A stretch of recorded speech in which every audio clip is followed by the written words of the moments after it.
Below is a single-scene story, fully expanded in well over 1,500 words, written in a cinematic, emotional style. The entire story takes place in one continuous moment, no scene breaks, no dialogue formatting, just one powerful unfolding scene. The denial did not arrive loudly. It came quietly, in the way humiliation often does, wrapped in politeness, disguised as procedure, delivered with a smile that never reached the eyes. The airport gate was alive with motion, a river of rolling luggage and impatient footsteps, yet in that moment everything seemed to slow as the boarding agent's hand hovered over the scanner and then stopped. The woman standing before the counter had already extended her boarding pass, her posture calm, her expression composed, the kind of stillness that comes from years of learning not to react too quickly. She wore a tailored navy coat, simple gold earrings, and carried herself with a confidence that did not seek attention. First-class boarding had just been announced, and she had stepped forward with the rest of the small group, blending in without effort. But something in the agent's eyes shifted the instant the name appeared on the screen. There was a pause, too long to be accidental. The agent's fingers tapped the keyboard once, twice, then stopped again. Around them, passengers continued moving, boarding passes beeping cheerfully as others were waved through.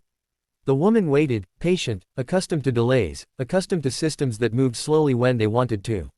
The agent finally looked up, her smile tightened, and she gestured slightly to the side, indicating that the woman should wait.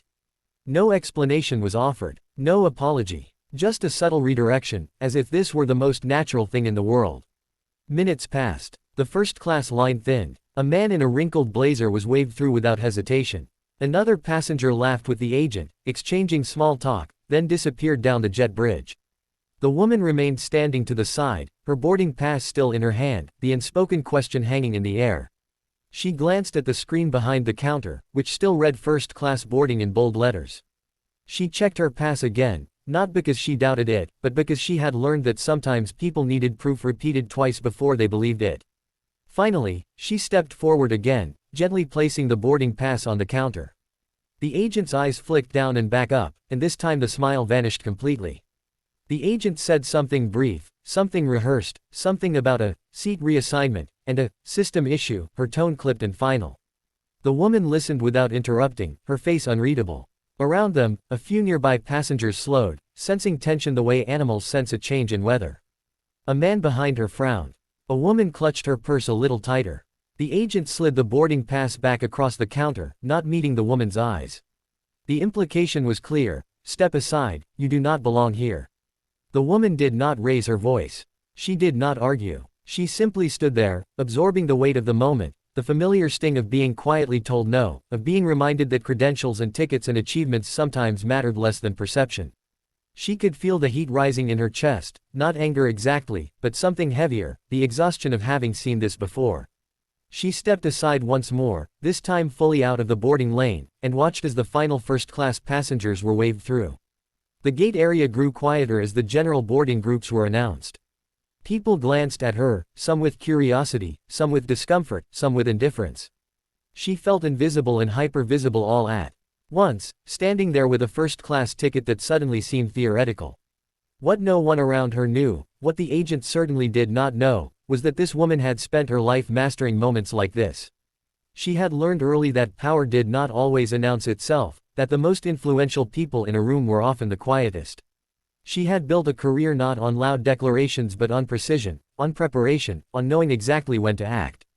The airport noise washed over her as she reached into her coat pocket and withdrew her phone, her movements unhurried. She did not rush. Rushing would suggest desperation, and she was not desperate.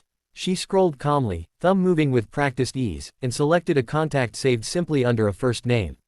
The phone rang once, then twice, then connected. She did not step away. She did not lower her voice. She spoke softly, efficiently, relaying facts without embellishment: the flight number, the gate, the boarding issue. Her expression remained composed, but her eyes were sharp now, focused. Whatever was being said on the other end caused her to nod once, slowly, as if confirming something she already knew. As she ended the call, the agent glanced up briefly, irritation flickering across her face at the sight of the woman still standing there. The general boarding announcement echoed overhead. A line began to form again, longer this time, messier. The woman remained exactly where she was, just to the side of the counter, neither obstructing nor retreating. She was waiting. The change came subtly at first. A supervisor approached the gate, her stride brisk, her expression serious. She leaned in toward the agent, speaking quietly but firmly, her eyes flicking between the screen and the woman standing nearby. The agent's posture stiffened. Her fingers hovered over the keyboard again, this time moving faster, more urgently. The supervisor straightened and turned fully toward the woman, her face now carefully neutral, professional. The surrounding passengers sensed a shift. Conversations paused. A few people leaned slightly closer, pretending to adjust bags or check phones while listening. The woman met the supervisor's gaze evenly, offering no smile, no challenge, just presence. The supervisor gestured toward the counter, indicating that the woman should step forward. She did, placing her boarding pass down once more, the same piece of paper that had been dismissed minutes earlier now treated with new respect. The supervisor scanned the pass herself. Her expression changed, not dramatically, but enough. A subtle tightening around the eyes, a brief inhale. She glanced at the agent, then back at the woman. Something unspoken passed between them, a recalibration of assumptions. The supervisor nodded once, then turned to the agent and said something that caused the agent's face to flush, color rising quickly up her neck. The agent reprinted something, hands shaking just slightly, and slid a new boarding document across the counter. This time, it was accompanied by an apology, delivered stiffly, as if forced through clenched teeth. The woman listened, accepted the paper, and said nothing. She did not need to. The balance of power in the space had shifted so completely that words were unnecessary. But the moment was not finished. The supervisor did not leave. Instead, she stood there, addressing the agent again, this time with a firmness that could not be mistaken.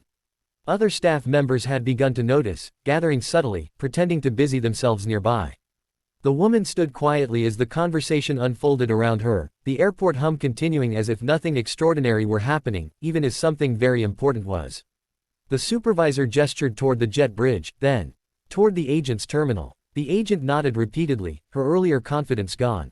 The supervisor then turned back to the woman, her tone now careful, respectful, offering assurances that went beyond the seat itself.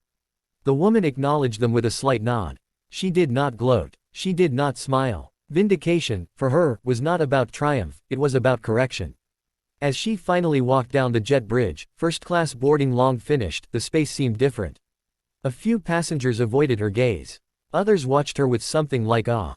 One woman offered a small, approving smile. The woman walked steadily, her heels clicking softly against the floor, each step measured. She took her seat without ceremony, placing her bag carefully in the overhead bin, smoothing her coat as she sat. Only then, as the aircraft door closed and the hum of the engines deepened, did she allow herself a quiet breath. Not relief, she had never doubted the outcome, but acknowledgement. Moments like these were never just about a seat. They were about being seen, about systems being forced to confront their own blind spots, about reminding the world that assumptions could be expensive. The plane taxied forward, and outside the window the airport lights blurred into lines of gold. The woman looked out, her reflection faintly visible in the glass, and allowed herself the smallest smile, not for what had been taken back, but for what had been demonstrated. Power did not need to announce itself. Sometimes, it simply waited, made one call, and let the world adjust accordingly.